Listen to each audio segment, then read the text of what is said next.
ஆண்டவர் இயேசு கிறிஸ்துவுக்குள் எனக்கு அருமையானவர்களே, நம் ஆண்டவர் இயேசு கிறிஸ்துவின் நாமத்தினால் உங்கள் அனைவரையும் வாழ்த்தி வரவேற்கிறேன்.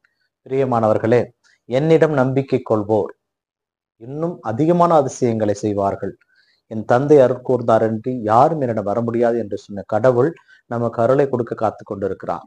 நாம் அவரை ஏற்றுக்கொண்டால் அவர் அருளிலே திளைப்போம். கிறிஸ்து மிகவும் பிரியமானவர்களே, பாஸ்கா காலத்தில் 3வது வாரத்தில் வருகின்ற சனிக்கிழமை நாம் என்று இருக்கிறோம்.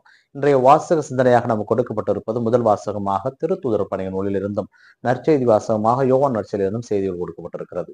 இதிலே இயேசு கிறிஸ்து யோவான் நற்செய்தியிலே சொல்லுவது போல, என் மீது நம்பிக்கை கொண்டு நான் சொல்வதை கடைபிடித்தால் அவர்கள் அதிசயங்களை, மிகப்பெரிய அதிசயங்களையும் அற்புதங்களையும் செய்வார்கள். நான் செய்யாதை விட இன்னும் அதிகமான அற்புதங்களை அவர்கள் செய்வார்கள் என்று இயேசு கிறிஸ்து கூறியிருப்பார். பேதுருவும் அனைத்து சீடர்களும் இயேசு கிறிஸ்துவை நம்பினார்கள். சென்ற இடமெல்லாம் அதிசயங்கள் செய்தார்கள். பேதுரு உடல்நலம் கொண்டு இருந்த முடக்குவாதமற்ற ஒருவரை குணப்படுத்துகிறார். இயேசு கிறிஸ்துவின் நாமத்தினால் சொல்லுகிறேன், எழுந்து உனது படுக்கையை நீரே சரி செய். எழுந்தார். இறந்து போனவர் பெண்மணியை மீண்டுமாக உயிராக எழுப்பினார். இவை அனைத்தும் இயேசு கிறிஸ்துவின் மீது அவர் கொண்டிருந்த நம்பிக்கையின் பலனால் அதை செய்தார்.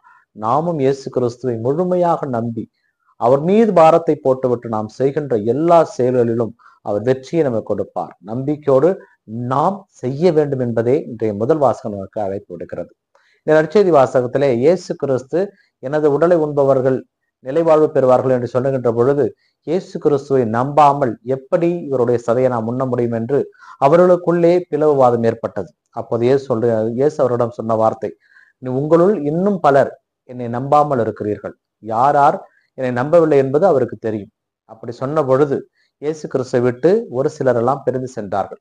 மீதம் இருந்த 12 சீடர்களும் நீங்களும் போய்விட நினைக்கிறீர்களா என்று கேட்ட பொழுது அங்கே பேதுரு சொல்லுகிறார், ஆண்டவரே, யாரிடம் போவோம்? நிலைவாழ்வளிக்கும் வார்த்தைகள் உம்மிடம்தானே உள்ளது என்று. இயேசு கிறிஸ்துவே நமக்கு வாழ்வளிக்கின்ற கடவுள். அவரே வழியும் உண்மையும் வாழ்வும்.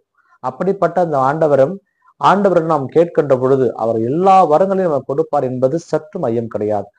ஆனால் அவரிடம் நாம் நம்பிக்கை கொள்ள வேண்டும்.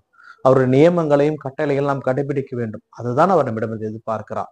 அதை செய்தோம் என்றால் அருளையும் ஆசிரியும் நிரம்பி பெற்றுக் கொள்ள முடியும். இந்த நாள் உங்களுக்கு இனிய நாளாகவே அமையட்டும். இறைவனே சென்று வாழ்த்த பெறுமாறாக. ஆமேன்.